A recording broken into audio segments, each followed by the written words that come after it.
says. Thank you, Mr. Chairman, and thank you, Secretary Becerra. Thank you for being here today. I appreciate you coming before the committee. To start off, as a Secretary of Health and Human Services, can you define for this committee what is a man? You're looking at one. Great. So you are a man. I like that. Can you tell me, can men get pregnant?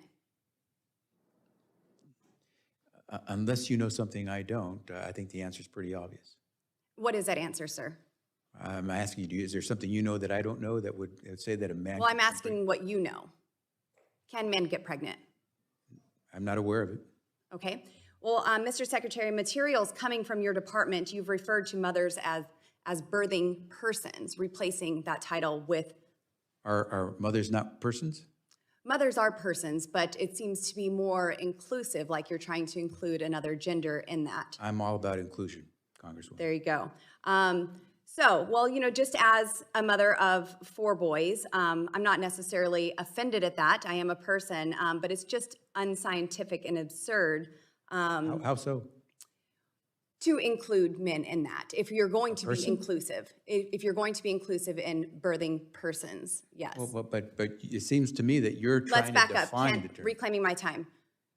Can men get pregnant? So then we don't need to include them in this. Mothers are mothers. Moving forward, Mr. Secretary, I want to read for you from a document from your office, the Office of Population Affairs. It says in here, and I quote, "Gender-affirming care encompasses many facets of healthcare needs and support. It has been shown to increase positive outcomes for transgender and non-binary children." Mr. Secretary, what is a transgender child? A child in America is a child in America, and I hope you and I can love that child just as much as we Can you love our own define what a children. transgender child is? That's a child in America, and it's an American citizen child who needs the services and love just the way any other child does. Mr. Secretary, do you believe that a child is capable of making life-altering decisions to maim themselves? So let me just say to you that I don't agree with your premise, but what I will say to you is children know much about themselves, and with the help of Do their... you believe that children are capable of making the decision to self-mutilate? Again, I don't necessarily accept the Well, premise of your Mr. Secretary, I question. mean, you have gender-affirming care for young people, so this is something that I you don't have looked equate over. gender-affirming care to mutilation.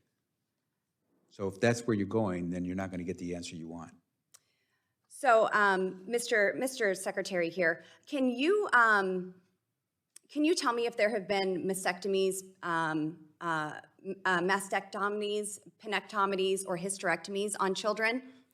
Well, And have taxpayers funded that? so I could probably use the help of my wife, who's an OBGYN, who could talk more, or maybe Dr. Burgess could help us out here. For gender-affirming care, to be included in that? I'm sorry, pose the question one more time, please. In this gender-affirming care, Mr. Secretary, have there been tax dollars put forward to fund mastectomies, penectomies, and hysterectomies for sex reassignment purposes for minors with gender dysphoria? So Americans are entitled to receive healthcare services. If they are entitled to receive any of the services that you just mentioned, then it would be against the law for us to try to deny them that care.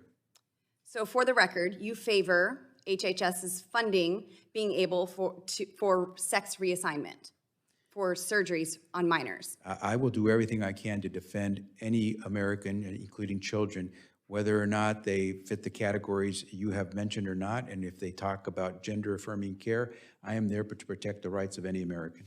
Mr. Secretary, I want to turn to a different document. Your office released this gender-affirming care is trauma-informed care. In this document, you clearly state that gender-affirming care includes puberty blockers, hormones, and surgeries for minor children. You go on to assure parents that there is no scientifically sound reason to doubt hormones and surgeries are helpful to minor children. You also discuss this in a document that the potential for removing children from their parents is on the table if they're not providing gender-affirming care. Mr. Secretary, do you think that parents who believe in 2 genders only should have their children removed from them?